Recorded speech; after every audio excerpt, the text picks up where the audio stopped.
Assalamualaikum warahmatullahi wabarakatuh. Hari ini kita akan membahas yaitu sebaik-baik amal adalah salat. Masalah ini penting bagi saya ambil dari hadis Nabi Shallallahu Alaihi Wasallam yang Nabi bersabda dan yaitu ketahuilah sebaik-baik amal kalian adalah salat dan tidak menjaga wudu kecuali orang-orang yang beriman. Dan Nabi Muhammad menyebutkan bahwa sebaik-baik amal adalah salat. Yang perlu kita ingat bahwa tujuan dari diciptakannya hidup kita ialah ibadah kepada Allah. Yang artinya, tidak kuciptakan jin dan manusia selainnya untuk beribadah kepadaku. Aku tidak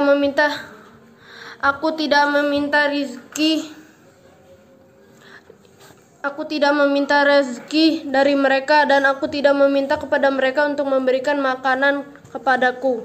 Sesungguhnya Allah itu yang maha pemberi rezeki, dan Allah itu yang maha kuat, dan Allah itu yang maha kokoh. Quran Surat Az-Zikriyat ayat 56. Allah menciptakan kita untuk beribadah kepada Allah, dan diantara ibadah kepada Allah yang pertama adalah tauhid kepada Allah Ta'ala, mengikhlaskan ibadah hanya kepada Allah, kemudian setelah itu melaksanakan sholat baru yang lainnya. Setelah kita melaksanakan tauhid kepada Allah kemudian sholat, kita membahas tentang masalah saat ini sholat, karena fenomena yang kita lihat banyak sekali orang-orang yang mengaku Islam, KTP-nya Islam tapi enggak sholat. Dan ini banyak kita saksikan di mana-mana, apakah itu di pabrik, di kantor, di sekolah, di kampus dan pasar, di jalan dan tempat yang lainnya. Banyak sekali orang yang tidak sholat dan sedikit sekali orang yang menganggur. Termasuk konsekuensi kita sebagai orang yang beriman adalah amrum bima'ruf, menyuruh yang ma'ruf nahi mungkar. Mestinya kita ingatkan orang yang tidak sholat dengan menegurnya. Tapi kenyataan tidak. Orang yang mulai dia kerjakan di suatu pabrik nggak pernah sholat, sampai dia meninggal pun nggak pernah sholat karena nggak ada yang menegurnya. Begitu juga masih ada sebagian yang nggak sholat di tempat lainnya, di rumah, di sekolah, di kampus, tidak ada mengingatkan. Jadi kewajiban kaum muslim semua, kewajiban kita semua yang laki maupun perempuan ialah untuk mengingatkan, tidak boleh dibiarkan. Bagaimana agar supaya mereka menegakkan sholat yang 5 waktu? Ini wajib yang merupakan fardu ain. Bagi laki-laki nggak bisa ditinggalkan sampai meninggal. Kalau perempuan ada masa tidak sholat ketika nifas dan haid.